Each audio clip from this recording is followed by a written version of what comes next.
yang akan disampaikan oleh Romo Budi. Bila nanti ada pertanyaan, mohon dituliskan dalam kolom chat ya, dan nanti akan saya bacakan saat sesi tanya jawab. Romo Budi, kami semua sudah siap mendengarkan renungan dari Romo. Apakah Romo sudah siap?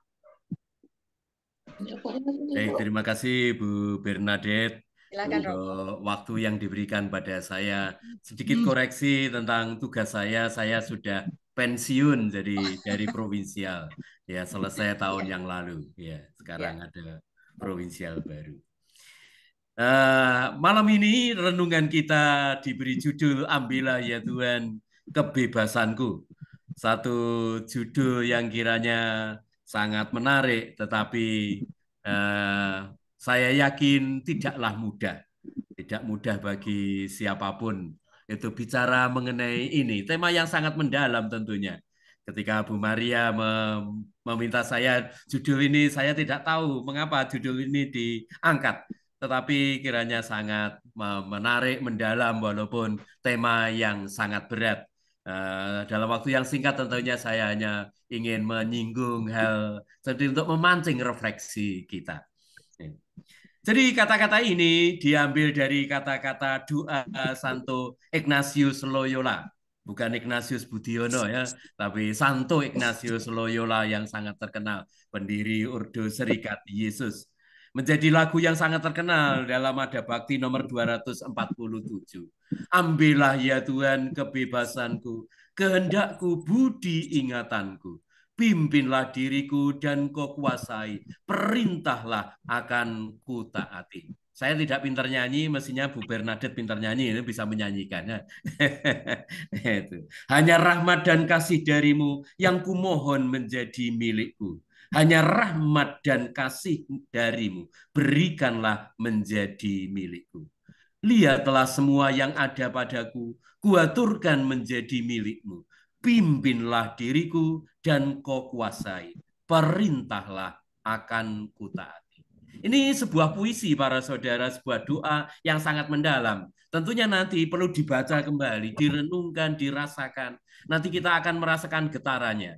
Menurut saya adalah salah satu syair lagu yang paling indah dan paling mendalam di dalam Madah Bakti yang kita miliki. Maka saya akan sedikit menyinggung, mengapa ini ambillah ya Tuhan kebebasanku. Mengapa kita menyerahkan kebebasan kita untuk diambil? Suatu hal yang aneh dalam arti tertentu, apalagi dalam dunia kita sekarang. Orang pengen mendapatkan kebebasan sebanyak-banyaknya. Mengapa menyerahkan kebebasan? Maka saya ingin memulai dengan pembicaraan ini. Memang manusia dikaruniai kebebasan. Tentunya yang kita inginkan, yang kita dambakan adalah kebebasan. Itu kebebasan itu memang baik. Itu bahwa cita-cita kita menjadi bebas. Bangsa Indonesia juga salah satu yang dirayakan hari paling besar adalah hari kemerdekaan. Merdeka, bebas merupakan syarat untuk hidup. Itu kalau misalnya ibu-ibu malam ini tidak diizinkan oleh suami, wah tidak boleh ikut, wah itu apa ini KKI bersama Romo Budiono, wah jadi tidak ikut kan, tidak bisa ikut doa ini. Nah, Anda bebas mengikuti, ini menjadi sesuatu yang baik. Memang kebebasan itu penting untuk kehidupan yang penuh. Oleh karena itu merupakan kehendak Tuhan. Tuhan mengaruniakan kebebasan kepada manusia itu. Jadi bahkan dalam kisah kitab Kejadian di awal-awal tentang Adam sudah ada cerita tentang kebebasan. Itu dalam bab 2 ketika manusia mulai diciptakan dan ditempatkan di Taman Eden. Dikatakan demikian. Semua pohon dalam taman ini boleh kau makan buahnya dengan bebas. Jadi kata bebas muncul pertama kali dalam seluruh kitab suci. Tuhan memberikan kebebasan kepada manusia pertama ini untuk makan buah itu. Walaupun dia memberi catatan, Tuhan memberi catatan. Tetapi pohon pengetahuan tentang yang baik dan yang jahat, janganlah kau makan buahnya. Sebab pada hari engkau memakannya, pastilah engkau mati. Jadi manusia diberi kebebasan sangat luas itu oleh Tuhan untuk makan buah apapun itu, tetapi ada batasnya. Satu pohon yang tidak boleh. Tidak boleh disentuh, tidak boleh itu. Nanti ini memberi bingkai penting sekali tentang hidup kita sebagai manusia ini.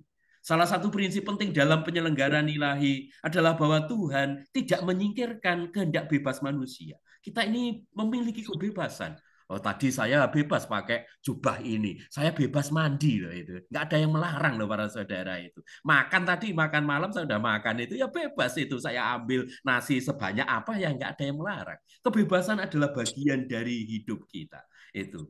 Itu tapi menarik bahwa dalam kebebasannya Tuhan yang Maha Kuasa pun tidak bisa memaksa manusia. Itu menarik ini. Tuhan memberikan kebebasan. Itu. Tuhan tidak bisa memaksa manusia. Itu.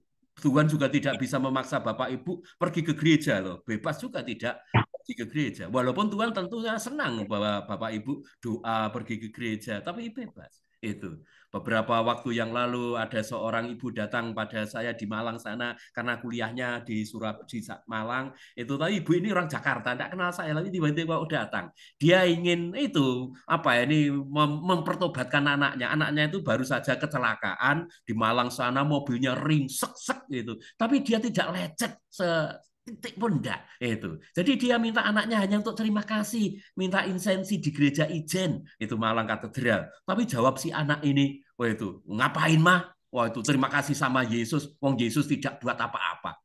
Menarik. Bahwa Tuhan Yesus pun membiarkan dia tidak terima kasih. Itu luar biasa ini.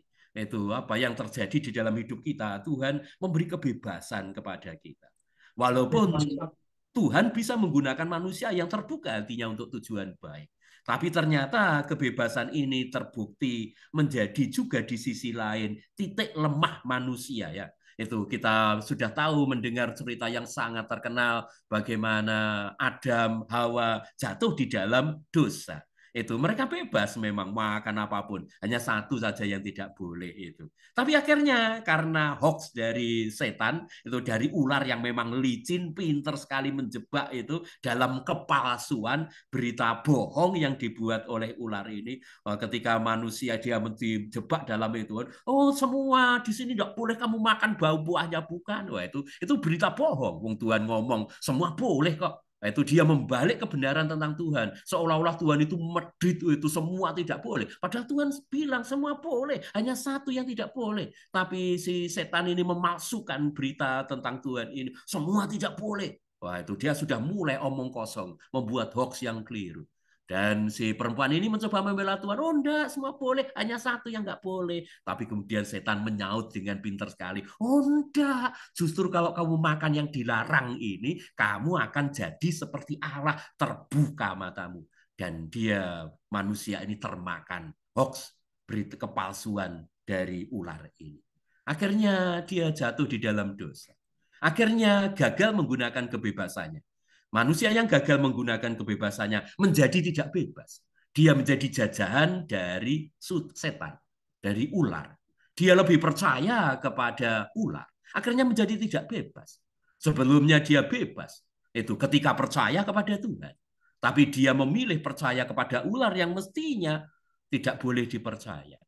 Itu jadi kebebasan nanti soal kepada siapa kita mempercayakan diri. Sayangnya manusia pertama ini memilih mempercayakan dirinya kepada si ular itu.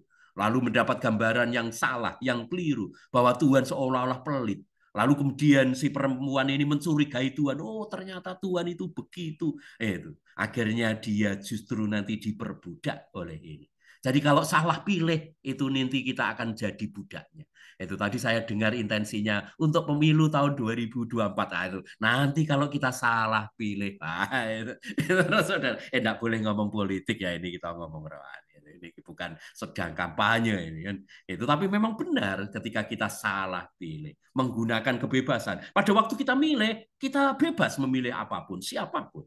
Tapi nanti bagaimana kita tergantung apa yang kita pilih, siapa yang kita pilih, siapa yang kita percaya. Ini jadi sayangnya lalu kemudian apa ya gagal mereka mempercayai Tuhan yang sebenarnya adalah Allah yang murah hati. Itu mereka gagal menggunakan kebebasannya. Ini lalu kemudian membawa manusia kepada apa ya kehidupan yang tidak baik. Ini penjelasan yang bagus sekali sebetulnya di poin ini. Tapi saya ini khawatir nanti agak panjang pembicaraan kita di sini, maka saya lompat saja. Jadi manusia memang eh, memiliki kebebasan. Tapi kebebasan itu terbatas.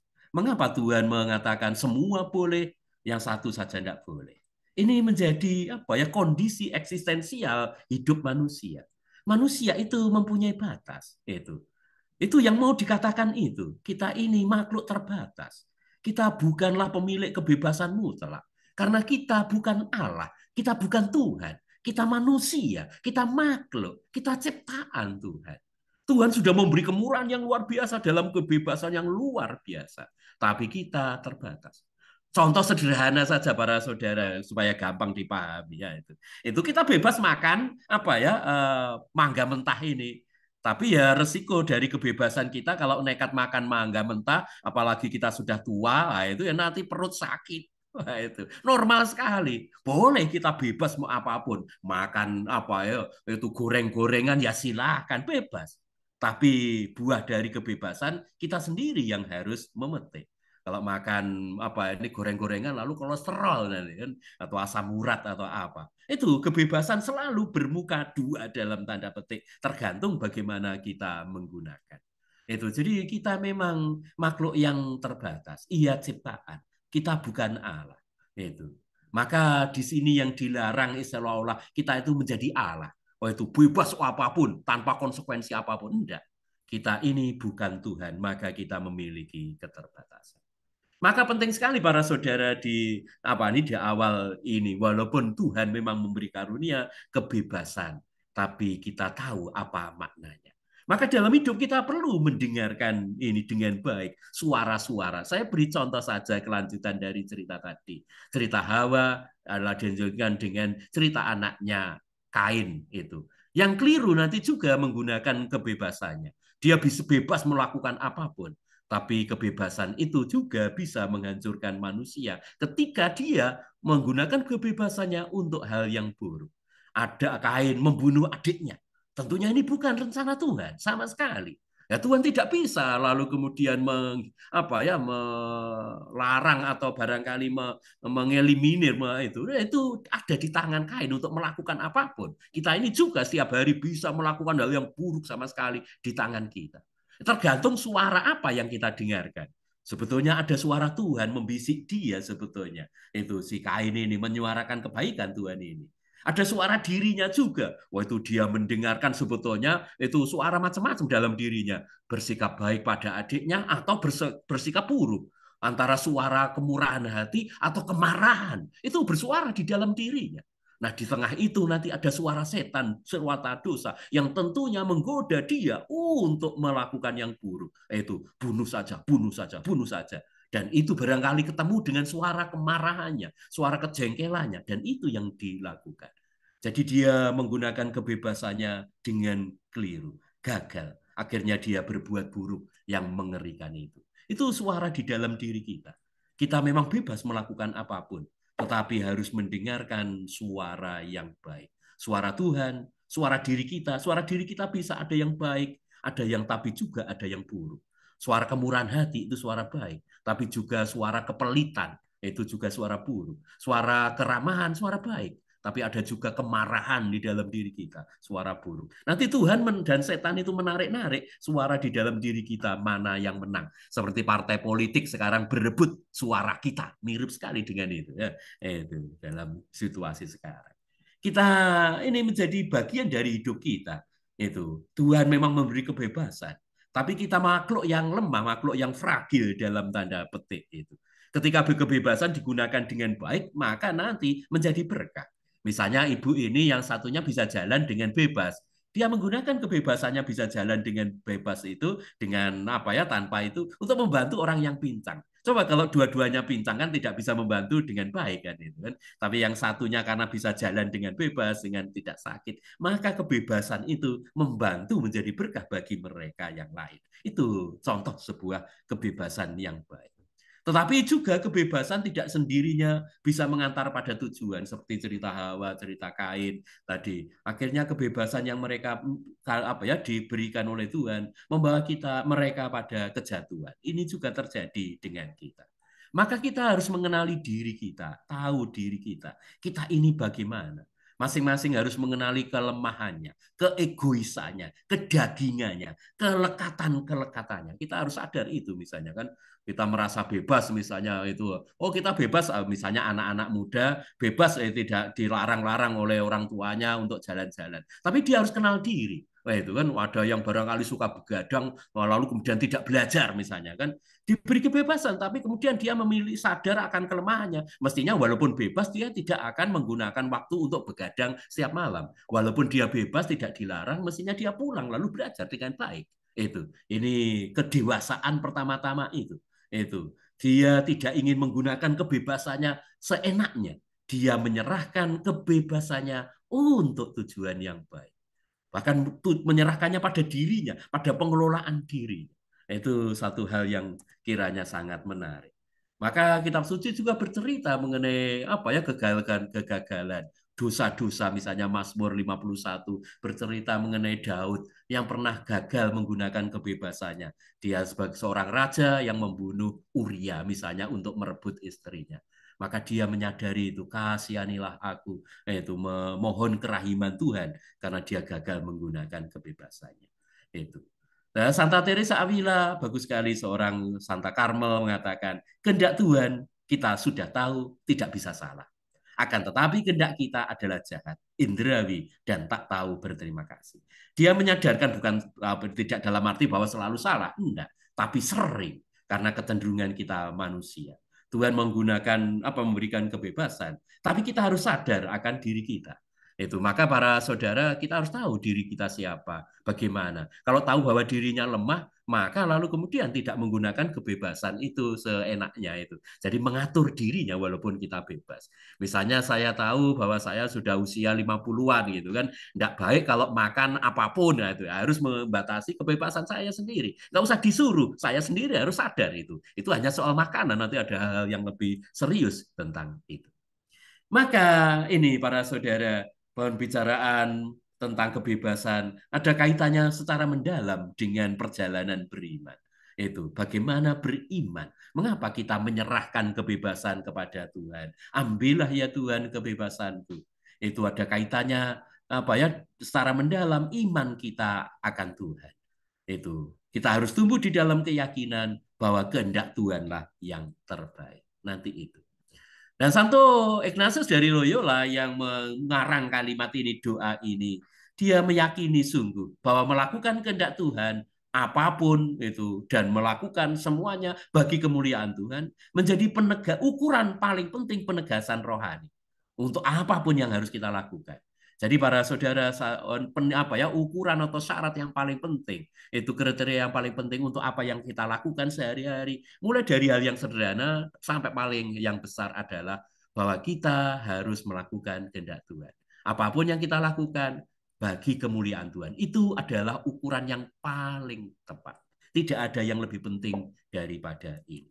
Maka juga Santo Fransiskus Assisi di awal pertobatannya, ketika dalam depresinya dia sampai di gereja San Damiano, ini gambarnya yang sangat terkenal dari Giotto, pelukis Itali, itu dia berdoa itu, Tuhan tunjukkan padaku apa yang harus kulakukan bagimu. Itu para saudara. Itu yang harus menjadi doa kita setiap hari. Itu doa yang paling baik. Itu tadi saya mendengar intensi-intensi macam-macamnya. Kadang-kadang bisa saja kita berdoa itu agak egois.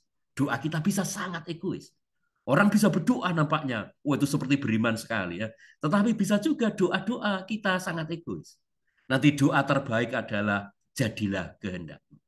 Itu. Ada seorang Romo penulis besar namanya John Powell, ketika dia studi di Italia, lalu dia pergi ke Padre Pio. Padre Pio waktu itu masih hidup sebagai imam tahun 50-an demikian. Terkenal sekali sudah sebagai orang suci walaupun masih hidup itu. Karena dia menerima stigmata. Lalu dia datang kepada Padre Pio. Lalu meminta Padre Pio ini untuk menuliskan doa yang bagus bagi dia. Itu. Tapi menarik sekali. Padre Pio ini menulis doanya, itu doa untuk si Romo John Powell yang masih muda itu, yang membuat Romo John Powell itu kecewa, itu kan, itu doakanlah jadilah kehendakmu, wah itu. Nah, Romo John Powell ini agak kecewa, dia berharap doanya yang lain gitu kan, wah itu semoga dikabulkan ini, apalagi nanti jadi orang penting, mungkin doanya itu ya sebagai orang muda itu. Tapi Padre Pio yang kemudian menjadi santo mengajar yang paling baik jadilah kehendak. Mengapa jadilah kehendakmu? Seperti yang diajarkan juga oleh Tuhan Yesus dalam doa Bapa Kami. Jadilah kehendakmu di atas bumi seperti dalam surga. Mengapa? Itu adalah suatu perjalanan kita untuk percaya. Itu ada cerita tentang Nasruddin. Suatu kali dia panas-panas selalu berteduh di bawah pohon kenari. Tiba-tiba peletrok. Wah, apa ini ceritanya demikian. Dia ketika berteduh itu ngerasani demikian ya, kan? Tuhan itu enggak bijaksana. Masa buah pohon kenari, pohonnya besar, buahnya kecil. Sementara itu pohon semangka, pohonnya lemah kecil, malah buahnya besar. Wah, Tuhan ini enggak bijaksana sekali. Coba kalau buah kenari buahnya itu besar-besar seperti semangka, kan mantep. Tapi belum selesai ngomong itu tiba-tiba keletok, ada buah kenari jatuh di kepalanya. Langsung dia berteriak itu, syukur kepada Allah, Tuhan bijaksana, Tuhan bijaksana. Coba bayangkan kalau buah kenari sebesar semangka, kepalanya si Nasruddin bisa pecah juga saat itu ya. Itu. Jadi seringkali kita itu melihat, memandang Tuhan tidak bijaksana. Itu. Karena kita nggak kenal Tuhan. Karena mungkin belum percaya sungguh pada Tuhan. Orang yang percaya pada Tuhan nanti seperti Alberto Manzoni, penulis Italia, sastrawan Italia mengatakan, Tuhan tidak pernah mengganggu sukacita anaknya, kecuali untuk mempersiapkan sukacita yang lebih besar. Ini kata-kata yang bagus sekali, saya ingat itu kata-kata ini. Kita seringkali mungkin masih kurang percaya atau pelan-pelanlah tumbuh dalam kepercayaan bahwa Tuhan itu selalu memikirkan yang baik. Seperti orang tua kita, bapak kita, itu kalau kenal mungkin tidak mungkin bapak itu memberikan yang buruk. Itu apalagi bapak di surga. Walaupun saya merasa bahwa sekarang ini, waduh, saya protes, sulit untuk itu. Itu. Jadi kadang-kadang kita ingin berpendapat sendiri. Saya tidak ingin menyerahkan kebebasan saya. Itu. Maka Bunda Maria adalah contoh paling istimewa. Jadilah padaku menurut perkataanmu itu. Walaupun dia nggak paham maksudnya itu kehendak Tuhan sekarang ini apa. Bagi Maria tentunya menjadi bahan pertanyaan. Tapi dia percaya. Percaya bahwa Bapa di surga pasti merencanakan yang baik. Tidak mungkin pernah Tuhan Bapa merencanakan yang buruk. Itu orang beriman tumbuh di dalam kepercayaan ini. Maka memahami kehendak Tuhan mengambil tempat penting dalam perjalanan hidup rohani menuju kesempurnaan, kata Santa Teresa Avila. Tetapi supaya itu relasi antara kita dengan Tuhan asli mendalam, itu harus sesuai kehendak itu. Antara Tuhan dengan kita dengan Tuhan lebih tepatnya. Jadilah kehendakmu makanya. Karena apa ya, kita ketika mendalam relasinya, kehendaknya menjadi kehendakku. Itu seperti paku ini. Dalam bahasa Ibrani kata sambung dan itu tulisannya seperti ini, lambang paku. Antara paku dan kayu itu nggak terpisahkan, menyatu mereka, satu kehendak mereka. Itu antara kita dengan Tuhan mestinya seperti paku dengan kayu ini relasi kita, sehingga aku serahkan apa ya diriku ini, dia mau dilubangi, setelah dimasuki oleh kehendak Tuhan seperti itu. Ketika orang sampai pada sikap percaya yang mendalam, ia rela bahkan dan gembira menyerahkan kehendaknya dan kebebasannya kepada dia yang ia percaya. Misalnya suami istri, itu suaminya tanya itu, makan apa mah kita? Misalnya mereka keluar berdua itu, lalu kemudian mungkin istrinya akan bilang, terserah papa sajalah. Percaya dia. Bahkan menyerahkan kebebasannya. Dia nggak rebutan, nggak makan ini. Walau satunya, nggak makan ini. Benda. Itu tanda bahwa relasi mereka nggak mendalam. Mereka tidak menyatu di dalam kehendak. Mereka berebutan apa yang menang siapa. Tapi ketika orang cinta sungguh, dia rela makan apa yang ditentukan oleh pasangannya ini. Walaupun bahkan mungkin suatu kali makanannya tidak enak, itu yang dipilih suaminya. Istrinya bilang, enak mah, enak mah. Nah, itu. Dia juga makan yang tidak enak ini. Nah, itu. Karena cinta, lalu yang tidak enak menjadi enak bagi dia. Itu ketika sungguh relasinya mendalam. Orang menyerahkan kebebasannya, tidak terpaksa sama sekali. Dia gembira menyerahkan kebebasannya karena cinta kepada pasangannya. Terserah papa, terserah mama saja. Saya percaya. Demikian juga ketika kita relasi kita dengan Tuhan. Kalau kita terpaksa, tanda bahwa kita belum percaya dan belum cinta sungguh kepada Tuhan.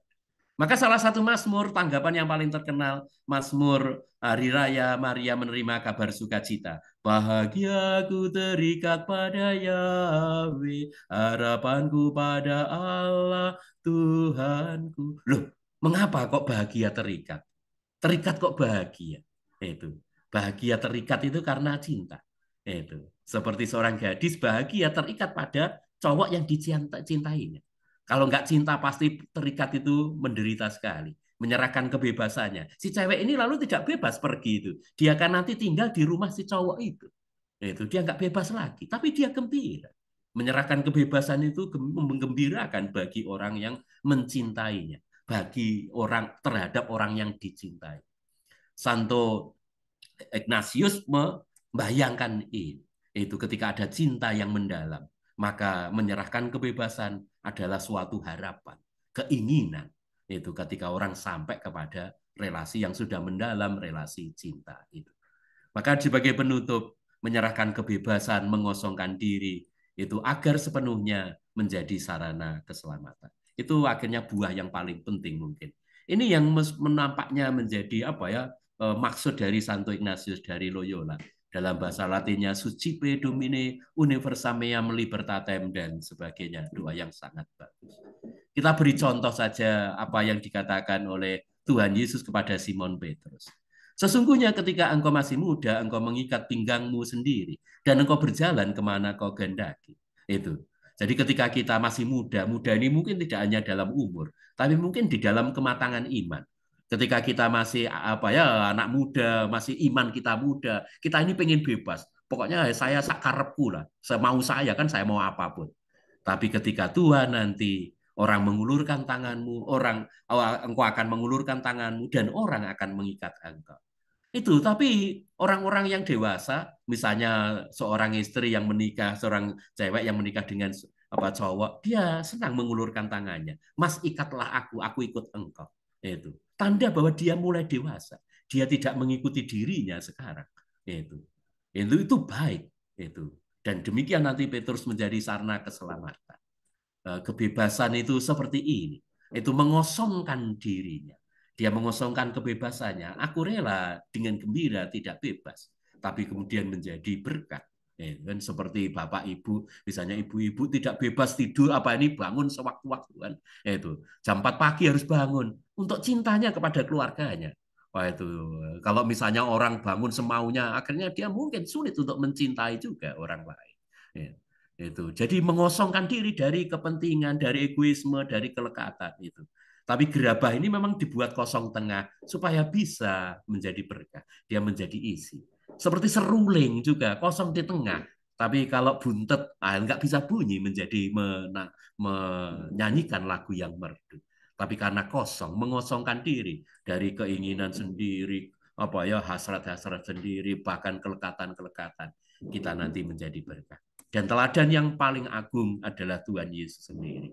Tuhan Yesus adalah Allah yang mengosongkan diri. Seperti kata Madah dalam Filipi bab 2 ayat 5 sampai 11. Walaupun dalam rupa Allah, ia tidak menganggap kesetaraan dengan Allah itu sebagai milik yang harus dipertahankan. Melainkan telah mengosongkan diri. Ini Allah melepaskan kebebasannya. Itu menyerahkan kebebasannya. Bahkan dia sendiri dipaku, tidak bebas lagi, tidak bisa lagi. Wah itu, dia menyerahkan kebebasannya. Mestinya kalau dari jadi Allah itu enak apapun gitu kan. Menyelamatkan dunia pakai remote control saja. Ngapain kok pakai cara yang sulit ini? Wah itu pakai remote aja cara yang gampang. Tapi dengan itu tidak menunjukkan cinta yang mendalam. Tapi dengan itu menyerahkan kebebasannya. Dia menunjukkan itu cinta yang amat mendalam bagi kebaikan kita semua. Terima kasih, Tuhan memberkati. Amin. Terima kasih Romo Budi, renungan yang sungguh mencerahkan dan menguatkan iman kami. kami jadi mengetahui bagaimana kita menggunakan kebebasan itu agar bisa menjadi berkat, bukan menjadi kutuk ya Romo. Kita masuk pada sesi tanya jawab. Kita akan berfoto bersama dulu ya, mumpung semuanya masih lengkap di sini. Mohon kesediaannya untuk membuka kamera bila memungkinkan. Silahkan Bu Silva ya yang akan memandu foto. Bu Silva atau Bu Maria? Iya, Be, saya Ya, yang silahkan Bu Silva tolong dipandu.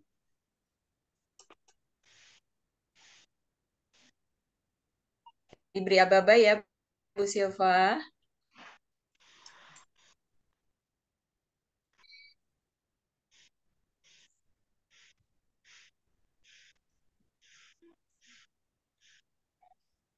Sudahkah?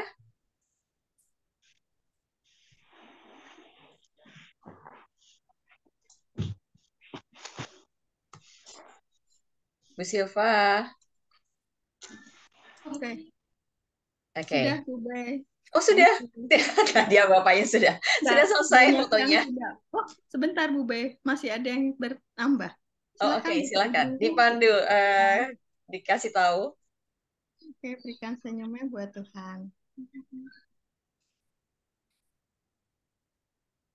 Satu,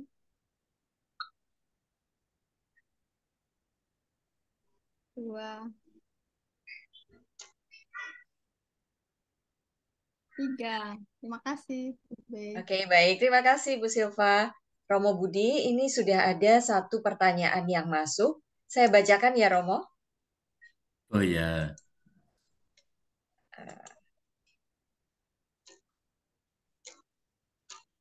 Romo mohon panduan untuk bisa mempunyai intelijensi emosional yang cerdas untuk bisa menyerahkan kebebasan supaya bisa mendengar suara Allah. Monggo Romo. oh ya, Pertanyaan dari ya baik untuk pertanyaan Bu dari Frida. Bu Frida, ya. Iya, saya tidak tahu apakah apa ya ini istilah yang dipakai tentunya canggih ya, intelijensi emosional itu. Saya kira tidak hanya intelijensi emosional, tapi juga intelijensi spiritual yang lebih penting barangkali dalam hal ini. Ya, ya mungkin yang pertama kita perlu tumbuh di dalam cinta akan Tuhan. Itu. Masing-masing dari kita mempunyai tugas ini. Setiap anak manusia sama dengan itu kan apa ya kita harus tumbuh di dalam cinta pada orang tua kita, pada mama papa kita. Itu. Kalau itu tidak ada, maka tidak mungkin menyerahkan kebebasan pada Tuhan. Itu. Maka lalu kemudian dia apa ya harus setiap orang memiliki perjalanan batiniah untuk terus mencintai Tuhan. Misalnya memupuk hidup doa, tekun di dalam doa, di dalam renungan, bacaan rohani dan sebagainya. Lama-lama nanti kita semakin mengenal Tuhan, refleksi terus menerus. Itu lalu lama-lama kiranya kita mengenal Tuhan dan mencintai Tuhan. Lalu tapi yang kedua juga barangkali mengenali diri kita dengan kecenderungan-kecenderungan masing-masing yang berbeda-beda. Dan dia harus belajar juga mendidik keinginan-keinginannya. Itu kadang-kadang kita tidak bisa mengendalikan keinginan-keinginan. Gitu. Jadi masing-masing harus berjuang mengenali keinginan-keinginan, berjuang untuk mengatasi keinginan-keinginan yang tidak perlu. Itu ada banyak keinginan dalam hidup kita yang seringkali tidak perlu. Itu. Maka lalu doa yang diajarkan Tuhan Yesus, jadilah kehendakmu. Bukan kehendakku itu adalah suatu proses batiniah masing-masing itu ya setiap orang apa ini mengoreksi kehendaknya, keinginannya dan sebagainya. Itu. Karena kita sadar bahwa kehendak kita belum tentu yang sempurna. Kita harus mengenal diri kita. Ada orang yang dalam dirinya atau sudah apa ya terbangun dalam dirinya mungkin apa kesucian ya itu syukur kepada Allah, tapi mungkin banyak orang belum itu. Ada banyak orang yang barangkali orangnya rendah hati, tidak punya nafsu macam-macam, tidak apa itu tentunya orang yang mungkin lebih gampang lalu apa ini mengatakan pada Tuhan jadilah kehendakmu. Tapi bagi mereka yang masih keinginan duniawinya banyak sekali, ya barangkali dia harus berjuang mengenalinya itu. Pelan-pelan lalu berjuang berkorban. mengorbankan apa yang tidak perlu untuk diinginkan, lalu menginginkan sesuatu yang lebih perlu untuk diinginkan. Itu. Seringkali kita menginginkan yang tidak perlu diinginkan dan tidak menginginkan apa yang perlu diinginkan.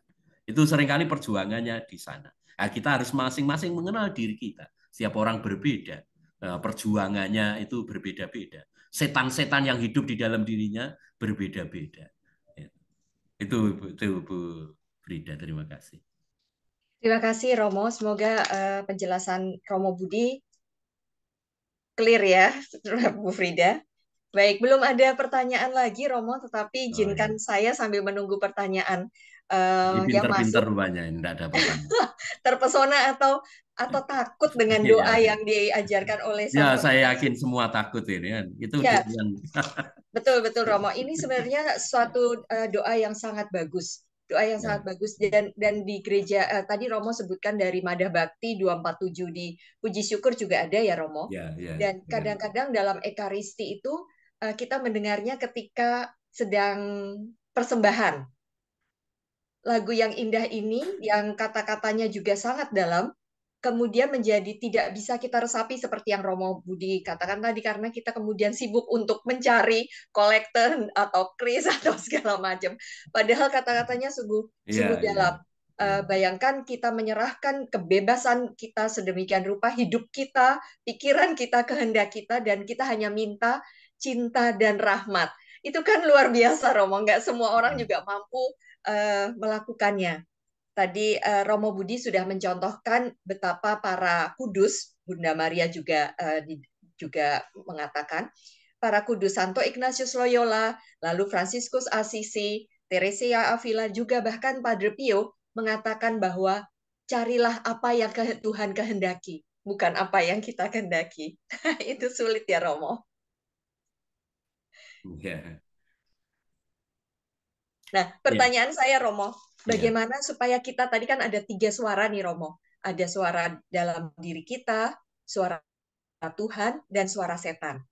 Bagaimana kita bisa tahu bahwa ini suara Tuhan? Karena kadang-kadang suara setan tuh demikian halus, demikian lembut, demikian membujuk, yang seakan-akan kita mendengar, oh ya apa yang kita lakukan ini baik-baik saja, padahal itu bukan tidak baik-baik saja Romo. Justru sering menjebak. Iya, terima kasih. Iya, Bu Frida kenal suara saya kalau kenal saya. Nah, ini suaranya Romo Budi, kenal saya. Maka harus tahu, harus kenal dengan Tuhan dan kenal setan juga. Oh. Itu. Harus kenal dengan Tuhan. Tidak bisa kita mengenal suara Tuhan kalau tidak kenal Tuhan. Itu. Kita juga harus tahu suara setan. Kalau kita tahu setan, oh setan itu begitu. Pada awal sehingga kita tidak dibohongi. Nah, itu kan kadang-kadang bisa terbohongi. Jadi membutuhkan suatu perjalanan hidup rohani pelan-pelan. Kita lama-lama tidak dengan sendirinya. Saya mempunyai penjelasan itu, tapi tidak saya tampilkan di sini. Suara Tuhan tidak dengan sendirinya jelas. Gitu. Kita meraba-raba. Itu dalam lukisan bagus sekali dari Max Sagal lukiskan bagaimana Musa itu ketika menerima 10 perintah Allah, dia bahasa Jawanya itu jinjit-jinjit, lalu sambil meraba tangan Tuhan itu di dalam awan dan meraba. Kita meraba itu suara Tuhan itu. Tapi kita paham lama-lama ketika kita kenal Tuhan, seperti seorang yang barangkali buta tapi kemudian kenal dengan baik. Saya mempunyai keponakan jauh di Malang itu, dia buta sejak usia belasan tahun. Tapi ketika bertahun-tahun dia nggak temu saya nggak mengunjungi dia, lalu ketemu Romo Budi ya, gitu, kenal suara saya. Gitu. Bagaimana kita tahu bahwa ini kehendak Tuhan? Kita harus kenal Tuhan. Maka tadi harus saya itu kan, kita harus menjadi seorang pendoa. Seorang yang pendoa mendalam, dia kenal suara Tuhan. Gitu. Maka kadang-kadang kita minta pembimbing rohani mereka yang mempunyai pengalaman rohani lebih mendalam, lalu kemudian Romo ini benar enggak suara Tuhan kira-kira. Lalu orang yang bijak yang memiliki pengalaman doa bisa memahami nampaknya ini kehendak Tuhan. Lalu kemudian juga mengenali godaan-godaan yang bisa benar itu terselubung dengan hal yang nampaknya bagus, gitu kan. Kita nggak pernah tahu itu pada awal biasanya bagus, kita dapat biasanya tawar apa ini mulai dengan godaan yang menarik. Selalu setan bicaranya dengan jalan itu. Itu. Tapi nanti ujungnya jelek itu. Jadi nanti di dalam penegasan rohani namanya ada buah-buah. Termasuk nanti buah-buah roh menjadi kriteria apa yang kita lakukan itu. Kalau ada buah-buah yang baik, itu baru ketahuan bahwa itu suara Tuhan. Suara Tuhan tidak muncul dengan sendirinya langsung ngomong, ini suara Tuhan, Anda. Gitu. Nanti pelan-pelan kita tegaskan dalam perjalanan bahwa yang penting bagi kita adalah berani bertindak sesuai dengan hati nurani. Itu. Maka nurani juga harus dipertajam. Itu nanti sangat ditentukan oleh kebiasaan kita. Kalau apa kita membiasakan hal-hal yang buruk, nanti yang buruk pun kita kira baik dan kita rasakan baik-baik saja. Itu maka pentingnya di dalam hal ini bagaimana supaya kita tumbuh dalam pengenalan akan Tuhan yang baik, maka harus mendidik hati nurani yang baik juga. Sehingga dia tajam. Gitu. Contohnya misalnya kita ketemu orang lalu cuek saja, tidak membantu. Saya sedang memberi retret nih kebetulan kemarin cerita tentang orang Samaria yang baik hati. Itu cerita yang mendalam sekali ya saya cerita. Nah, kalau kita biasa tidak menolong orang, biasa sekali kita merasa ya beres-beres saja. Tuhan sebetulnya bersuara itu, mengendaki supaya kita menolong. Ya. Tapi karena kita sudah tumpul, karena membiasakan diri tidak menolong, akhirnya ya kita merasa bahwa kita sudah melaksanakan kehendak Tuhan. Jadi tergantung dari bagaimana ketajaman batiniah kita juga. Tuhan selalu bersuara, tapi mungkin kita tidak mendengar. Ini pertanyaan yang tentunya sangat mendalam ya, tapi saya hanya mencoba menyentuh-nyentuh hal tertentu ya.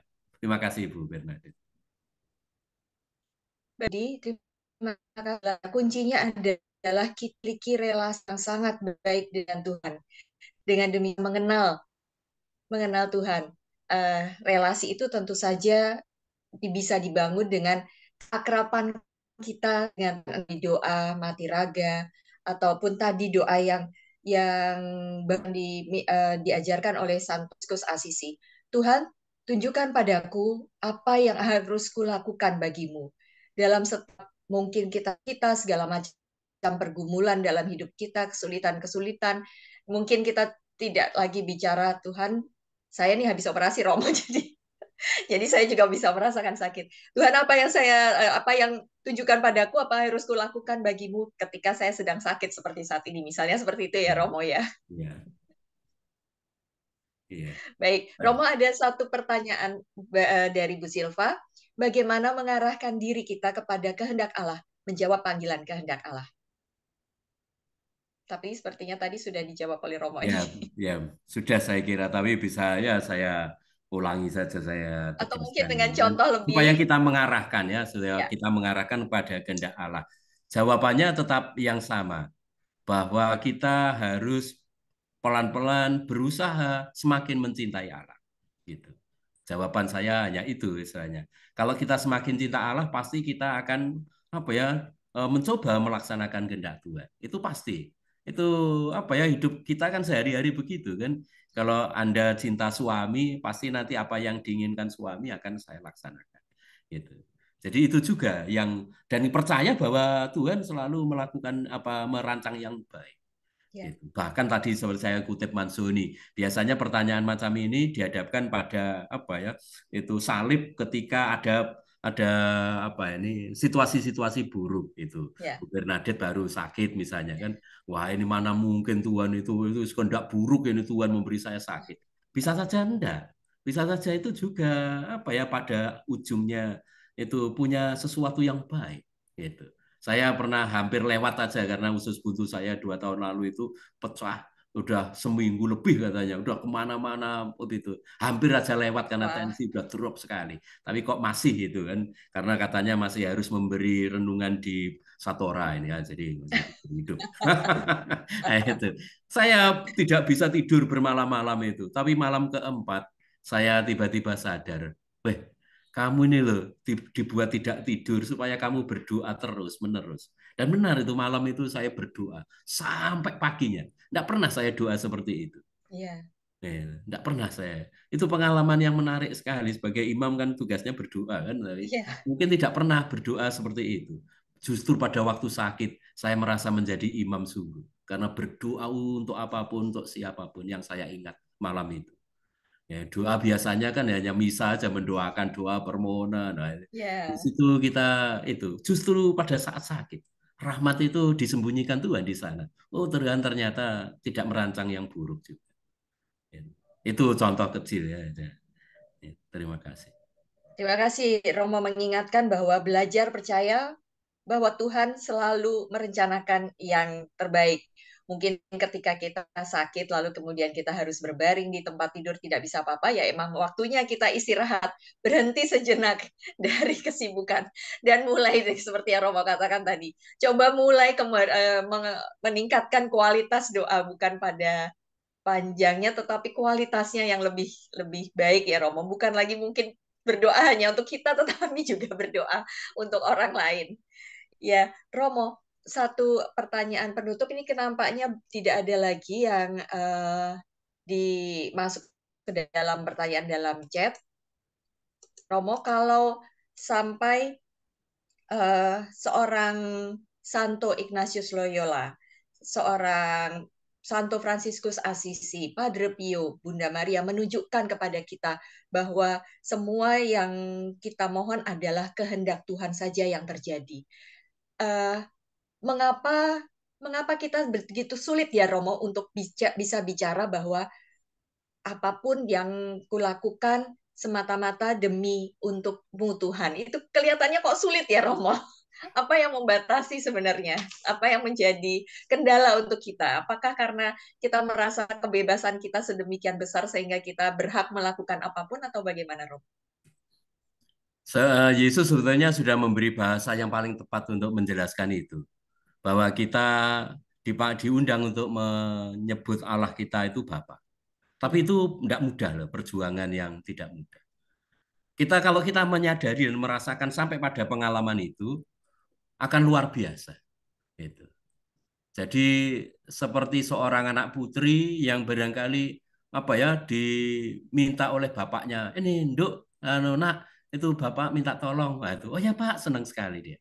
Kalau antara anak putri dengan bapaknya itu punya relasi yang mendalam, dia punya relasi mendalam dengan bapaknya, maka dia akan dengan gembira melakukan apapun. Itu. Tapi kita tahu bahwa relasi kita dengan Tuhan mungkin tidak seperti itu, sering tidak seperti itu, atau belum seperti itu. Jawaban saya hanya tetap berkisar pada itu ya. Ini juga dari pengalaman saya sendiri. Itu. Kita sedang sadar atau tidak, kita itu punya relasi seperti apa dengan Tuhan. Kadang-kadang kita mempunyai relasi yang sangat tipis loh dengan Tuhan. Itu. Tapi ketika relasi kita dengan Allah itu seperti seorang anak putri terutama dengan bapaknya, wah itu luar biasa. Saya bisa membayangkan itu antara kakak putri saya dengan bapak saya. Ketika bapak saya meninggal satu-satu ayah meninggal sebelum itu sakit stroke itu. Keinginannya hanya satu, supaya anak putrinya itu pulang ke rumah menemani dia. Itu. Dan kakak saya sebetulnya pengen, hanya kami saja yang kemudian itu melarang, janganlah anak-anaknya masih perlu ditemani gitu. Bapak biar ditemani ibu, waktu itu kami begitu. Ya sedikit Ya, mengecewakan bapak ya memang. Tapi kakak putri saya paham sungguh itu. Dia pengen melakukan apapun untuk bapak. Karena memang relasinya jauh lebih dalam daripada kami dengan bapak ya. Dia anak putri satu-satunya, yang lain kami laki-laki. Gitu. Saya membayangkan juga itu ketika seseorang dengan Allah itu seperti anak putri dengan bapak, wah dia lakukan apapun itu untuk bapak. Ya. Dia tidak akan merasa rugi. Oh dia semakin besar pengorbanannya, wah semakin senang dia. Itu seperti kesukacita seorang anak putri yang bisa berkorban sesuatu untuk bapak. Wah itu menyenangkan bapak itu. Dia senang itu. Dia malah nggak senang kalau nggak bisa menyenangkan bapak. Itu pertanyaannya gitu. Kalau kita mempunyai kesulitan untuk melakukan itu, pertanyaannya tertuju pada diri kita. Loh, Bapak kita yang di surga itu siapa? Loh, kok kita tidak senang menyenangkan Allah Bapak? Itu, para saudara. Maka juga dalam bahasa iman Kristiani kan, bahkan mati pun ya pulang ke rumah Bapak. Itu. ya. Walaupun kita seringkali ngomong gitu tanpa makna barangkali bisa jadi ya. Tapi maknanya mungkin secara sederhana. Itu dalam kaitan dengan tema kita ini. Itu harus bisa kita cek dalam diri kita sendiri. Kalau saya bisa menyenangkan Tuhan, saya juga senang. Karena itu kebahagiaan kita itu pertama-tama bisa menyenangkan Tuhan. Saya kira benar itu anak yang bagus itu tumbuh di dalam kedewasaan, kesenangannya bukan karena dia wah jualan sendiri-sendiri kemana gitu, enggak. Tapi ketika dia pulang bisa menyenangkan orang tua. Bahkan dia mengalahkan kesenangannya sendiri. Itu saya kira benar kalau kita tumbuh sehat. Tapi seringkali manusia tidak tumbuh dalam kematangan. Sehingga dia menjadi orang yang egois. Ini bicara mengenai perkembangan kita sebagai manusia rohani, manusia spiritual. Mungkin seperti itu, sesederhana itu ya dengan bahasa Tuhan Yesus yang meminta kita untuk memanggil Allah itu Bapa. Terima kasih. Terima kasih Romo Budi, terima kasih sudah sangat menggugah kita. Ini refleksi yang bagus sekali. Nanti setelah ini bisa kita benar-benar dalam doa hening kita bisa memeriksa diri kita. Apakah atau seberapa tebal atau seberapa tipis atau seberapa jauh dan dekat relasi kita dengan Tuhan. Dan itu akan mempengaruhi hidup kita. Nampaknya satu lagi yang muncul nih, Romo. Bolehkah satu lagi, Romo? Ini terakhir ya Romo ya, karena waktunya juga sudah hampir selesai. Mungkin ini ada tanggapan dari Bu Maria. Mungkin karena ketakutan dan keraguan-raguan yang besar. Bu Silva, bisa tolong dibantu, ada yang bocor? Ya. Mungkin karena ketakutan dan keraguan-raguan yang besar yang membuat kita juga takut untuk menyerahkan kebebasan kita, Romo. Iya, saya paham kurang lebih ya, mungkin semoga nggak keliru. Keraguan itu pun juga pilihan kita. Kita bisa bebas mau ragu-ragu atau percaya. Terserah kita masing-masing. Kalau mau ragu-ragu, ya bebas. Akibatnya bahwa kita tidak akan bahagia. Karena orang yang paling tidak bahagia adalah orang yang ragu-ragu. Itu. Kalau kita ragu apapun itu menyusahkan diri kita sendiri kan. Itu. Maka di dalam bahasa Ibrani, bahasa kitab suci Perjanjian Lama, iman itu emin dalam bahasa Ibraninya, artinya keputusan untuk merasa aman, memutuskan untuk tidak ragu-ragu. Karena kemudian kalau kita ragu-ragu kita tidak aman. Gitu. Maka itulah arti iman. Iman adalah keputusan dalam diri saya untuk merasa aman. Nah, saya merasa amannya kita putuskan pada siapa? Pada Tuhan ya gitu. Orang yang ragu-ragu pasti dia harus beriman, mau tidak mau. Kalau enggak, dia imannya pada siapa? Imannya mungkin ketika ragu-ragu dia berimannya pada keraguan itu sendiri. Jadi ini pertanyaan yang harus dijawab juga oleh orang yang ragu-ragu. Kamu mau apa dengan keraguan-raguan? Itu tentunya menjadi para saudara perjuangan kita semua. Maka lalu beriman berarti terus belajar. Mulai mengosongkan dalam keraguan itu mungkin sebagian imannya itu ditaruh pada dirinya sendiri, Mas. Jadi dia masih percaya pada dirinya, sebagian percaya kepada Tuhan, sebagian mungkin juga ada godaan setan. Dia ada di tengah-tengah ini semua. Keraguan itu seperti itu ketika masih menyerang kita. Maka yang paling aman adalah ketika kita semakin tidak ragu-ragu lalu mulai menyerahkan diri pada Tuhan. Karena percaya tadi Tuhan tidak mungkin bohong kan itu kan. Sementara setan tadi kan bohong, terbukti bohong. Pasti kamu menjadi seperti Allah gitu kan janjinya itu. Tapi di akhir malah dia kedapatan telanjang itu suatu kisah ya. Suatu kisah ketika kita mempercayai hal yang tidak benar, kita memetik buah yang sangat tragis gitu. Mau tidak mau para saudara, iman itu ada di titik akhir perjuangan kita semua, mau tidak mau. Nah, pada akhir hidup nanti kita juga harus menyerahkan sesuatu. Menyerahkan kebebasan kita. Pada waktu kita mau mati, kita harus menyerahkan diri. Nggak ada yang mampu kan mempertahankan hidupnya kan, saya yakin. Mau ragu-ragu ya nggak apa-apa juga, tapi nanti kan mati dalam keraguan. itu yang paling enak. Lalu kemudian saya terus terang pernah di Italia. Saya pernah menjadi pastor rekan di Italia sana. Saya melihat seorang ibu tua sakit di rumah sakit, saya diminta untuk memberi perminyakan. bagaimana dia berontaknya itu, karena memang katanya dia memang nggak terlalu beri percaya itu nggak pada itu, tapi anak-anaknya minta saya datang itu. Nah, saya melihat bagaimana orang yang apa ini berguna dengan dirinya keras sekali gitu. Tapi ada orang yang meninggal dengan damai. Saya pernah juga satu ibu lain meninggal pada waktu saya berkati pada waktu itu.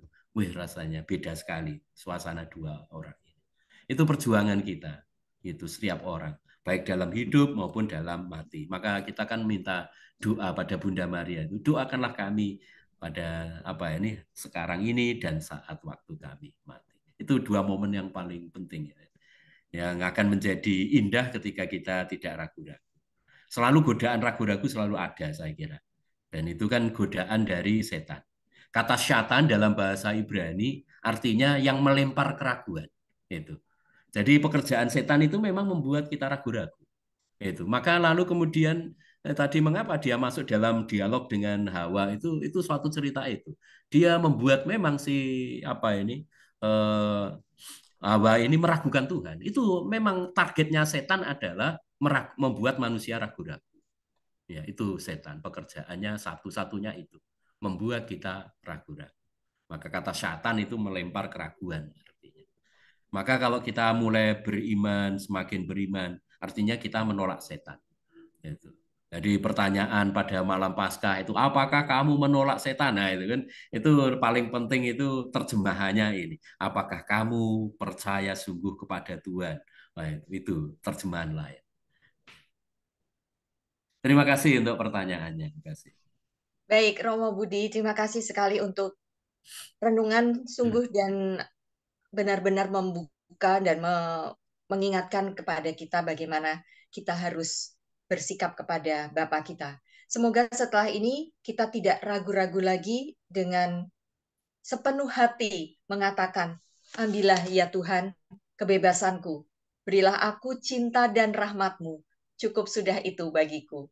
Ya Romo Budi, semoga tidak ada keraguan lagi di dalamnya.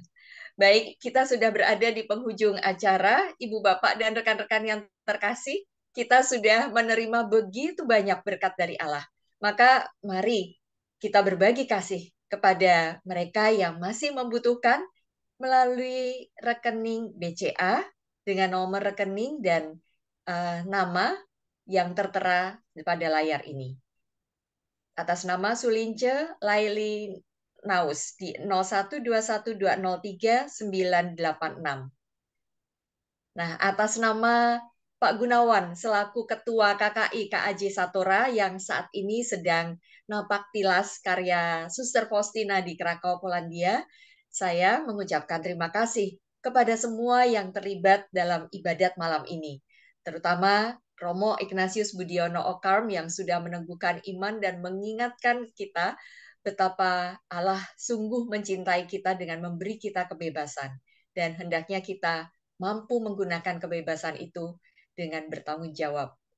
Juga kepada Saudari Gisela, terima kasih untuk desain e-flyer yang sangat menarik dan PowerPoint yang kita gunakan malam ini. Kepada Ibu Marta yang suara merdunya menambah konsentrasi, kekusukan doa kita. Juga kepada Ibu Jo Maria dan Bu Regina Lim yang sudah sangat telaten mengumpulkan intensi yang masuk dan membacakannya malam ini. Kepada para petugas yang sudah memandu doa, Ibu Yulia Martini, Ibu Susi, Ibu Isnawati, Ibu Teresia Tan, dan Ibu Livia. Juga kepada Ibu Bapak dan rekan-rekan muda yang telah dengan setia senantiasa hadir dan berdoa bersama. Kini kita dengarkan lagu penutup, setelah itu kita mohon berkat dari Allah melalui Romo Budi. Silahkan Bu Marta. Iya Bu. Kita bernyanyi. Hanya Yesus harapanku, hanya Yesus andalanku, hanya Yesus juru selamatku, yang mengasihi diriku. Dia putra Allah dan jadi manusia. Dia dilahirkan perawan Maria.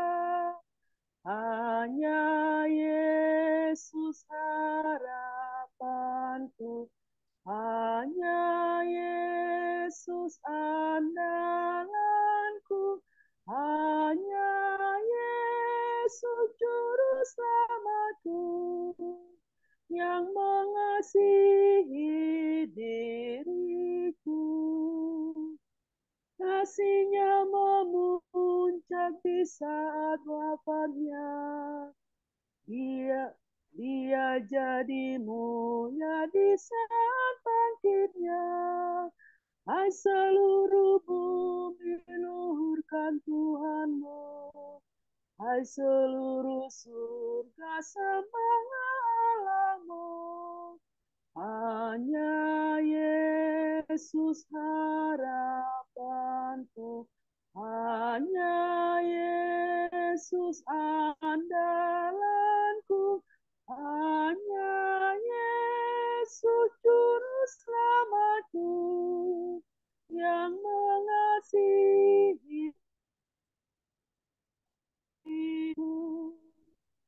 Terima kasih Bu Marta. Romo Budi mohon menutup dengan doa penutup dan berkat Allah. Allah yang Maha Rahim, sumber kebaikan dan andalan kami, rahmat-Mu senantiasa menyertai kami. Maka bantulah kami untuk semakin percaya kepadamu, juga menyerahkan apa yang kami miliki, waktu, diri kami, seluruh tenaga dan pikiran, cinta kami, bahkan juga kebebasan kami. Karena hanya dalam penyerahan itulah justru kami mengalami hidup kami di dalam kepenuhan. Sebab Engkau senantiasa merencanakan dan memikirkan, menyediakan apa yang baik bagi kehidupan kami. Bantulah kami untuk beriman dengan lebih mendalam dari hari ke hari.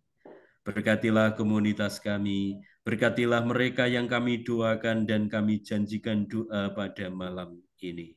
Berkatilah keluarga kami sekalian, mereka yang sakit, mereka yang lemah, mereka yang berusia lanjut, juga orang-orang muda dan anak-anak kami sekalian. Serta istirahat kami, semoga Engkau lindungi di dalam kebaikan. Demi Kristus Tuhan dan pengantara kami. Amin. Tuhan bersamamu. Dan bersama rohmu. Semoga kita sekalian dilimpahi berkat Allah yang Maha Kuasa, Bapa dan Putra dan Roh Kudus. Amin. Amin. Matur Terima nuwun kasih sangat Romo banyak. Budi.